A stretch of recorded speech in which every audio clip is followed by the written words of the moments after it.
Hello दोस्तों, आज की कहानी है मोह मोह के धागे। राजीव उस रात बड़ी दुखी होकर घर से निकला था नैना की खोज में। उसे नैना के साथ बिताए हुए हर एक लम्हा याद आ रहा था। उसने शहर के बस अड्डे, रेलवे स्टेशन छान मारे थे, पर उसे नैना कहीं नहीं मिली। वो घर लौटने ही वाला था कि अचानक उसे याद आया कि रीमा के घर भी चला जाए। उसने रीमा का घर का दरवाज़ा खटखटाया। नैना आई है क्या तुम्हारे यहाँ? राजीव ने बड़ी चिंतित आवाज में पूछा। नहीं तो क्या हुआ राजीव, इतने परेशान क्यों लग रहे हो? रीमा ने राजीव से पूछा। राजीव ने सारी हकीकत रीमा को बताई। पता नहीं कहाँ गई होगी, मेरे और तुम्हारे अलावा वो किसी को ठीक से जानती भी नहीं। कितनी पागल है ना, मुझे अपनी सफाई देने का एक मौका भी नहीं दिया उसने। इतना कहकर राजीव वहाँ से निकल पड़ा। रीमा ने घर का दरवाज़ा बंद किया और पीछे पलटी। तब नैना वहाँ खड़ी थी, आंखों में आंसू लिए। राजीव तुमसे बहुत प्यार करता है नैना, तुमने ये ठीक नहीं किया। सुना ना तुमने वो कितना परेशान था तुम्हारे लिए। जितना मैं राजीव को जानती हूँ, अपर्णा के जाने के बाद इतने सालों में मैंने उसके चेहरे पर खुशी और फिक्र देखी, वो भी सिर्फ तुम्हारे लिए। रीमा ने नैना से कहा। मैं जानती हूँ रीमा जी, मैंने राजीव जी की आंखों में अपने लिए प्यार देखा है और दर्द भी, पर मैं क्या करूँ। अपर्णा अचानक से घर आ गई और मेरी समझ में कुछ नहीं आया। इतना कहकर नैना जोर से रोने लगी। रीमा ने उसे हौसला दिया। राजीव जब घर पहुंचा तो अपर्णा वहीं बैठी थी। वो उठकर राजीव के पास आई और राजीव ने काफ़ी गुस्से से उसकी ओर देखा। वहीं रुक जाओ अपर्णा, मेरे पास मत आना तुम। इतना कहकर राजीव नैना के कमरे में चला गया। वो उस कमरे को निहारने लगा, तभी उसकी नज़र उस खत पर गई जो नैना ने उसके लिए लिखा था। उस खत को पढ़कर राजीव की आंखें भर आई। वो तुरंत दौड़ता हुआ नीचे आया।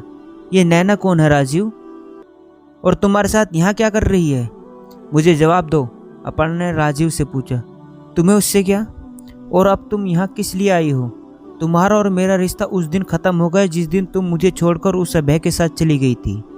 तुमने ज़रूरी भी नहीं समझा कि मुझ पर क्या बीत रही होगी, राजीव ने अपर्णा से कहा। उसने अपर्णा को वो सोने की बालियाँ दिखाई जो वो उसके लिए लाया था। और जब मुझे पता चला था कि तुम मुझे छोड़कर चली गई हो, तब मुझे बहुत गुस्सा आया था। मैंने फेंकने ही वाला था पर फेंक नहीं पाया।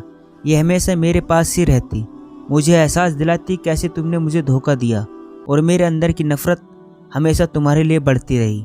पर अब मुझे लगता है कि समय आ गया है इन्हें फेंकने का। तो आज से अपर्णा, मैं तुम्हें आज़ाद करता हूँ इस रिश्ते से और अपने आप को इस नफरत से, क्योंकि मैं नैना से प्यार करता हूँ और के साथ अपनी बची हुई ज़िंदगी गुजारना चाहता हूँ। इतना कहकर राजीव ने वो बालियाँ दरवाजे की ओर फेंक दी। नैना वहीं दरवाजे पर खड़ी सब कुछ सुन रही थी। वो बालियाँ उसके कदमों में आकर गिर गई। राजीव जी, मैं भी आपको बहुत प्यार करती हूँ। नैना की आवाज़ सुनकर राजीव खुशी से झूम उठा।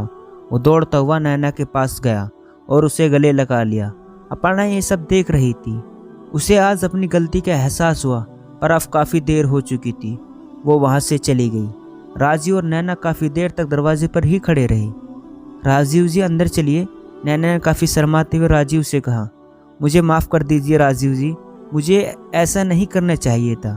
मुझे समझ आ रहा था कि आप मुझसे प्यार करने लगे हैं, पर अपर्णा के आने के बाद मुझे लगा कि अब सब कुछ बदल जाएगा। मैं अपने आप को आपसे दूर जाता हुआ नहीं देख सकती। इतना कहकर नैना रोने लगी। राजीव ने उसके आंसू पोंछे। मुझे तो पता चल गया कि तुम भी मुझसे प्यार करती हो। मैं तुम्हें बताने ही वाला था, पर मैं कुछ कहता उसके पहले ही तुम जा चुकी थी।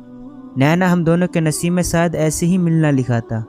ये मोह मोह के धागे किस्मत से जुड़े हैं और अब ये कभी नहीं टूटेंगे। इतना कहकर राजीव ने नैना को अपने बाहों में ले लिया और दोनों के चेहरे पर एक खुशी भरी मुस्कान छलक उठी।